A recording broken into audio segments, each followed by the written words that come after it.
there was $5 billion worth of super that did not get paid into working Australian super funds.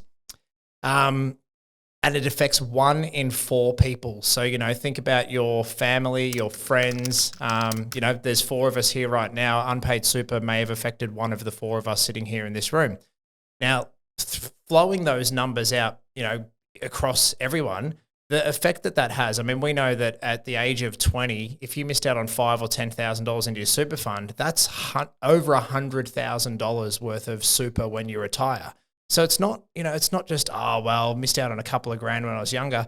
I think the important thing that I wanted to share is that it's super, super important, pardon the pun, to make sure your superannuation is being paid. And, our listeners are of all ages and all demographics and business owners or employees. The message to the business owners, superannuation should be one of the first things you pay. And block your ears, ATO, before you pay GST, before you pay your tax, before you pay pay-as-you-go withholding. Superannuation is your employee's money. If you do not pay your employee's money, you are stealing from your employee. That's how I look at it. To get into a few more of the stats, because we're here for the numbers and not my rambling about how it grinds my gears, probably start talking about payroll tax soon. The unpaid area for super, the industries where unpaid super is the most common, is accommodation and food services, so cafes, restaurants.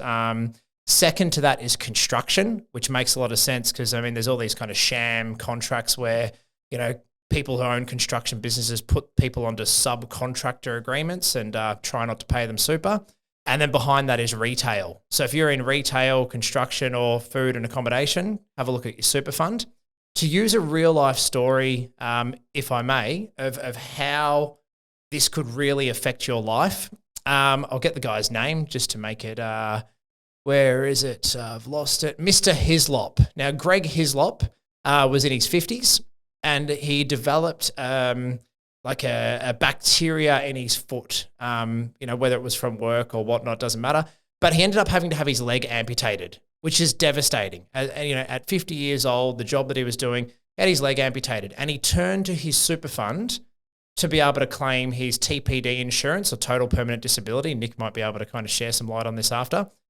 And because his employer had not been paying superannuation in, the super fund had cancelled his insurance policies. So he had no insurance to claim. He'd just had his leg cut off and his life was changing forever. And because his employer didn't pay superannuation in, his insurances were cancelled. So that's a real life example of just how devastating it can be to not pay superannuation and to not pay it on time. And that's my message is, check your super fund balances if you're an employee, if you're an employer and a business owner.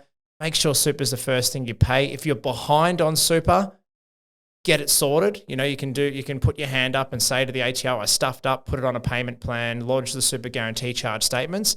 But this is my message to you, get it sorted. It's not going away, it compounds and gets worse. And if you are overdue in paying super, it's a 200% penalty of the balance of what you owe. So if you owe 30 grand in super, you're looking at up to a $60,000 fine or penalty, and then you got to pay the $30,000 super as well. So your $30,000 of super overdue for your bunch of employees may end up being $90,000 out of your pocket, and it follows you forever. You may think, the business didn't work, I can liquidate and shut the business down, but superannuation debt will follow the director personally ongoing.